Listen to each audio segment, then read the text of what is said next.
Tôt, lundi matin, répétition générale pour les funérailles de Margaret Thatcher. Mercredi, son cercueil sera déposé dans la cathédrale Saint-Paul. 2000 invités triés sur le volet dont la reine seront présents. Un vaste dispositif de sécurité sera déployé car même après sa mort, la Dame de Fer continue de diviser.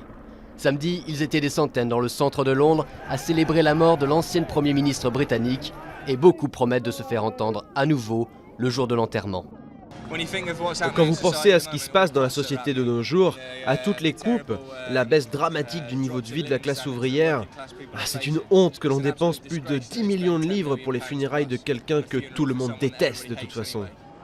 Mais sur le trajet du cortège, comme dans le pays, les avis sont partagés sur les 11 ans que Thatcher a passé au pouvoir. Certains voudraient que ce jour de deuil ne soit pas politisé.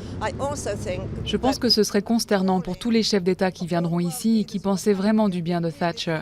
Je pense que ça donnerait une mauvaise image de l'Angleterre si les funérailles étaient perturbées.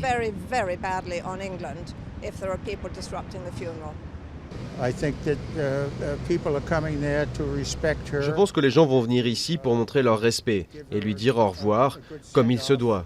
S'il y en a qui ont quelque chose à redire, eh bien qu'ils le fassent plus tard. Le cortège partira du palais de Westminster où elle a siégé de nombreuses années. Le corbillard passera ensuite devant Downing Street avant d'arriver à Trafalgar Square. À l'église Saint-Clément-d'Aisne, son cercueil sera placé sur un affût de canon tiré par 6 chevaux noirs pour l'emmener à la cathédrale Saint-Paul.